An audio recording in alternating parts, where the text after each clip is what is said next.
parti. Aujourd'hui, nous vous présentons le gameplay, les règles du jeu de Fairy Tail, un jeu édité par Yellow de Matthew Dunstan et de Brett Gilbert, illustré par Miguel Coimbra, un jeu de 2 à 4 joueurs, 8 ans et plus, 30 minutes de partie. Voilà, la mise en place est faite ainsi. Vous avez toute une série de tuiles contrées empilées recto verso ici, et vous commencez avec les 3 premières tuiles, celles qui ont une petite marque blanche qui forme un rond quand vous les mettez en place. Ensuite, sur chacune de ces tuiles contrées, vous avez ici une petite icône pour placer vos premiers personnages. La reine, la princesse dans le château, le prince avec le bouclier dans la forêt, et le dragon ici dans la montagne. Voilà. Quel est le but du jeu? Eh bien, vous êtes des... vous vivez dans une contrée féerique où vont vagabonder une princesse téméraire, un chevalier dévoué et un effroyable dragon. Ils ont besoin de vous pour découvrir le royaume. On va les aider à se déplacer et à écrire leur destin de manière à raconter une histoire. Ici, l'objectif étant d'être le premier à tourner toutes les pages de son livre de contes.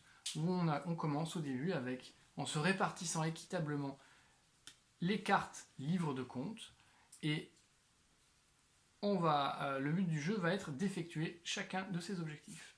En effet, quand vous retournez votre page, vous en retournez une, vous avez une phrase bleue, une phrase marron, vous ne prenez en considération que la phrase bleue, qui est l'objectif que vous avez à remplir pour raconter cette histoire, cette page, et pour tourner la page et en raconter une suivante. Le but du jeu donc étant de toutes les raconter.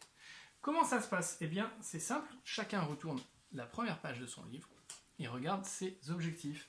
Le chevalier et le dragon se rencontrent sur la rivière, par exemple ici. Là-bas, sur l'autre joueur, la princesse saute d'un château vers un autre. Voilà. Alors, comment ça se passe? Eh bien, à votre tour de jeu, vous avez 2 actions possibles. Vous pouvez soit développer une histoire, soit passer une page. Alors, développer une histoire, là, pour développer l'histoire, vous pouvez soit poser une tuile contrée, parce que vous voyez bien qu'avec 3 tuiles contrées, ça va être difficile d'avoir 3 prairies, 3 montagnes. On n'en a que 2 par exemple ici. Donc vous prenez la première tuile contrée et vous la posez, vous la positionnez. Voilà. Le joueur suivant peut en prendre une autre et la positionner. La seule contrainte que vous avez ici, eh bien, c'est, vous voyez, il y a une rivière. La rivière qui traverse la rivière, il ne peut y en avoir qu'une seule. Donc elle doit forcément continuer celle qui est déjà en place, d'un côté ou de l'autre. D'accord? Voilà, vous voyez par exemple ici, j'ai encore une rivière. Eh bien, je peux la continuer là, par exemple. Crac. Comme ceci. Voilà. Donc soit vous placez une tuile contrée, pour élargir votre royaume, soit vous déplacez un personnage. Vous avez 3 personnages, la princesse, ici le dragon, et le prince. La princesse se déplace d'une case. Voilà, c'est assez simple, mais elle a un pouvoir particulier, elle peut se transporter d'un château à un autre gratuitement, entre guillemets. C'est-à-dire que si elle commence son déplacement et qu'elle est sur un château, elle peut commencer par se déplacer vers un autre château, puis faire son déplacement de 1, par exemple. Elle peut également, si elle finit son déplacement de 1 sur un château, se déplacer d'un château à l'autre. Voilà, tout simplement. Le prince, lui, se déplace de 2 cases, mais il ne doit pas finir son déplacement sur une case adjacente à sa case de départ, ou sur sa case de départ. C'est-à-dire qu'ici, il n'a pas le droit de faire ça. 1, 2. Parce qu'il est adjacent à sa case de départ. Donc c'est forcément 1, 2, ou 1, 2, ou 1, 2, ou 1, 2. Voilà, 2 cases. Et le dragon, lui, eh bien, le dragon file tout droit jusqu'à rencontrer un obstacle. Attendez, j'ai mis cette tuile ici. Hop, pardon, la rivière se continue. Elle doit forcément se continuer comme ça. Le dragon file jusqu'à un obstacle. Donc s'il regarde dans cette direction-là, et c'est vous qui choisissez la direction dans laquelle il regarde, il peut filer directement ici.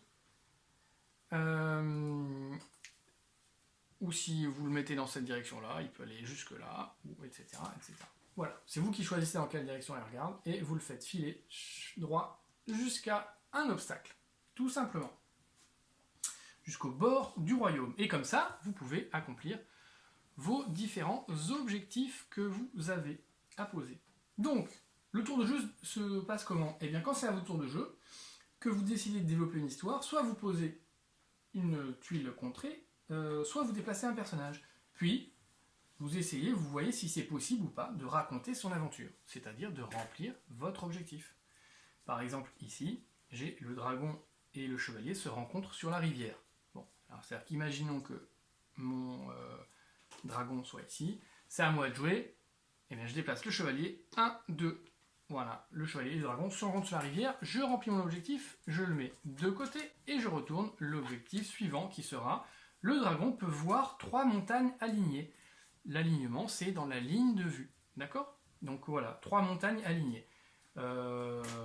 S'il se met ici, par exemple, regardez, s'il était là, il peut voir la tuile sur laquelle il est, 1, 2, 3. Voilà, il peut voir 3 montagnes alignées ici sans problème, par exemple.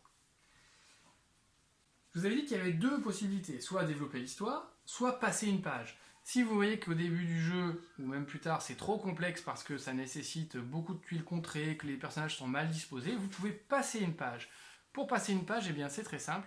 Vous prenez votre page, vous la mettez derrière votre paquet histoire et vous retournez la suivante. En gros, c'est comme si vous passiez votre tour. Mais quand vous passez votre tour, vous avez le droit, ici, de retourner votre jeton magie. En quoi il consiste? Eh bien, la prochaine fois que ce sera à vous de jouer, quand vous le voudrez, vous pourrez utiliser ce jeton magie pour rejouer. Ça, c'est une mécanique assez intéressante parce que finalement, elle permet de passer son tour sans être vraiment pénalisé. Vous passez votre tour, mais vous avez la possibilité d'en rejouer un autre quand vous voudrez plus tard. D'accord?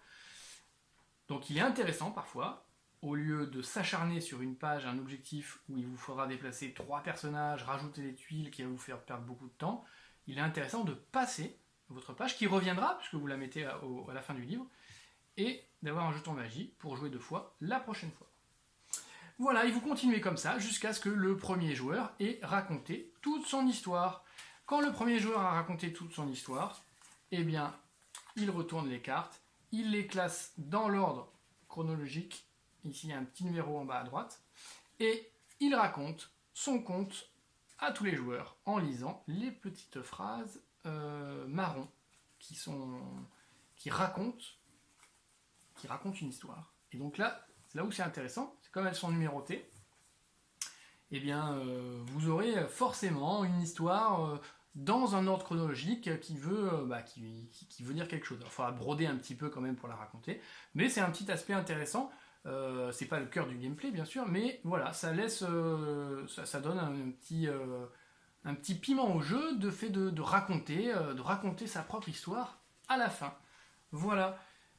C'est un jeu qui est assez équilibré, puisque avec cette possibilité de passer son tour, vous allez voir que les pages se tournent assez régulièrement et que finalement ça se joue plutôt vers la fin du jeu. C'est un jeu qui est magnifique, avec des figurines très bien faites et qui sont déjà peintes, donc ça c'est quand même très avantageux, et qui est tout à fait accessible, même plus jeune que ça, ils mettent à partir de 8 ans, dès 7 ans sans problème, vous pouvez jouer à Fairy Tail. Voilà, c'était l'explication des règles du jeu de Fairy Tail. J'espère que j'ai été clair, et sur ce, je vous souhaite bon jeu à tous.